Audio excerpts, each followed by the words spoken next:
बिस्मिल्लाहिर्रहमानिर्रहीम। अस्सलाम वालेकुम। आपको अपने चैनल अवर फैतुल इस्लाम खुश आमदीद कहते हैं। आज की इस वीडियो में हम फना फिल्लाह की मौत का वाक़या बयान करेंगे। तो चलिए आज की इस वीडियो को शुरू करते हैं। बयान किया जाता है कि किसी शख्स ने एक गुलाम खरीदा था, तो उस गुलाम ने अपने आका से 3 शर्तें रखी।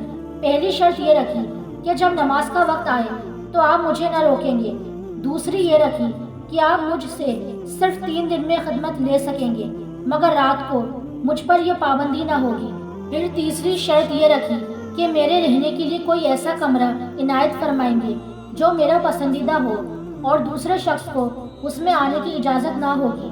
चुनाचे आका ने गुलाम की तीनों शर्तें मंजूर कर ली और गुलाम को हुक्म दिया कि जाओ जाकर महल में अपनी पसंद का कमरा देख लो, जिसमें हर कमरा एक से एक बेहतर साजो सामान के साथ आरास्ता था। गुलाम ने तमाम कमरों को देखभाल कर अपने लिए वीरान कमरे का इंतखाब किया। इस पर आका ने दरियाफ्त किया कि आखिर तुमने ये वीरान कमरा क्यों पसंद किया?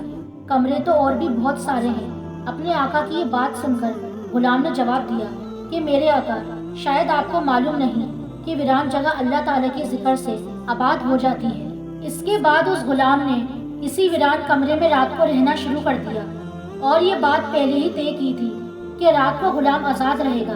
जब गुलाम को अपने पसंदीदा आज़ाद कमरे में रहते हुए कुछ अरसा गुजर गया, तो इसके आका ने एक दिन रात को बज़्म अहबाब मुनक्किद किया और निस्फ शब के बाद जब दोस्त अहबाब रुखसत हो गए, तो मालिक मकान चहलकदमी करता हुआ गुलाम के कमरे की जानिब जा निकला।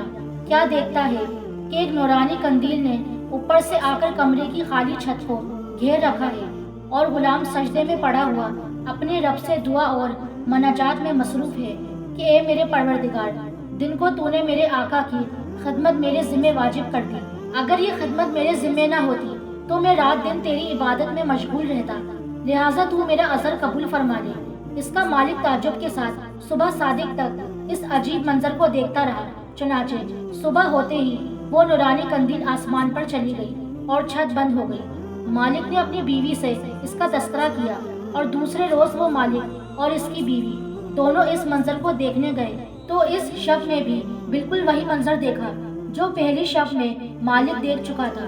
सुबह उन दोनों ने गुलाम को बुलाकर कहा, तू अल्लाह के वास्ते आज़ाद है, ताकि अपनी ख्वाहिश के मुताबिक रात दिन अल्लाह ताला की इबादत में मशगूल रह सके, जिससे तू माजरत करता रहता है। इसी के साथ इसके मालिक और इसकी बीवी ने गुलाम से इसकी उन करामतों का जिक्र किया जो रात को वो दोनों देख चुके थे। बस अब क्या था, जब गुलाम को मालूम हुआ कि उन पर इसका पर्दा फाश हो चुका है, तो उसने इसी वक्त दरबार इलाही में हाथ उठाकर दुआ की, ए मेरे परवरदिगार, मैंने तुझसे दुआ की थी कि मेरा राज किसी पर ना खोलियो, मगर अब जबकि मेरा भेद दूसरों पर जाहिर हो गया है, जिसको मैं मख्फी रखना चाहता था, तू मुझको अपने पास बुला ले। चुनाचे उसी वक्त उसकी रूह परवास कर गई और वो अपने खालिक हकीकी से जा मिला। अल्लाह ताला से दुआ है कि अल्लाह पाक उसकी मग़फ़िरत फरमाए और उसके दर्जात को बुलंद फरमाए, आमीन। इस वाक़े से हमें ये सबक मिलता है कि हुज़ूर सल्लल्लाहु अलैहि वसल्लम ने सच फरमाया है कि जो अल्लाह का हो जाता है, अल्लाह उसका हो जाता है। देखिए इस आलिम फना फिल्लाह की दुआ किस तरह हाथों हाथ दर्जा कबूलियत को पहुँच गई। अल्लाह ताला हमें भी इस वाक़े से सबक हासिल करने की तौफीक अता फरमाए, आमीन। मैं उम्मीद करती हूँ आपको ये वीडियो पसंद आई होगी। तो मज़ीद ऐसी इस्लामी वीडियोस के लिए हमारे चैनल को सब्सक्राइब करें, लाइक करें और शेयर करें। मुझे अपनी दुआ में याद रखिएगा। तो मिलते हैं आपसे अगली वीडियो में। अल्लाह हाफ़िज़।